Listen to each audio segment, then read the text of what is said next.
Good morning. কেমন আছো তোমরা সবাই? আশা করছি সবাই অনেক ভালো আছো, আর আমিও অনেক অনেক ভালো আছি।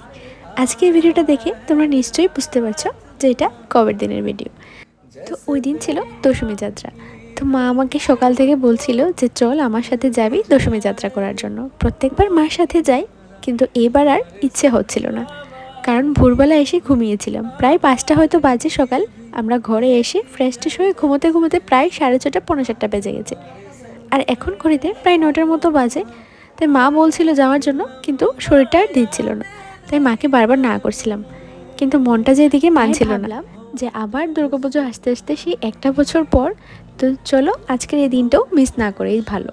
তাই আমি ফটাফট উঠে চলে গেছি স্নান করার জন্য। আর এসেই দেখি মা আমার জন্য শাড়ি, ছায়া, ব্লাউজ আর কী পরবো সবটাই মা গুছিয়ে একদম রেডি করে রেখেছে। এই প্রথমবার মা আমার জন্য এটা করলো। অন্যবার মাকে জিজ্ঞেস করলো, মা বলে জানি না, যা ভাল লাগে পর। কিন্তু এই ফার্স্টবার মা আমার জন্য এটা রেডি করে রেখেছিলো। আর আসার সময় মা বলছিল যে ছাতাটা নিয়ে চল, বৃষ্টি আসার সম্ভাবনাটা রয়েছে। আমি পাকামি করে ছাতাটা আনলাম না। দেখো, মার কথা না শুনলে যা হয় আর কি। বৃষ্টি তো নেমে গেছে, তাই এখানে আমরা দাঁড়িয়ে আছি, দেখি বৃষ্টিটা কখন কমে। আর কিছু মামিরা ছিল, তারা আমাকে দুষ্টুমি করে গালে সিঁদুর লাগিয়ে দিয়েছিল। তো যাই হোক, ফাইনালি কিন্তু বৃষ্টি কমার নাম নিচ্ছে না। তাই ভাবলাম যে চলো আমার এখন গিয়ে ঘুমোতে হবে। তাই বৃষ্টি ভিজেই চলে এসেছি বাড়িতে। তো চলো দেখা হচ্ছে অন্য একটা সুন্দর ভিডিওতে। ততক্ষণে তোমাদের সবাইকে টাটা, বাই।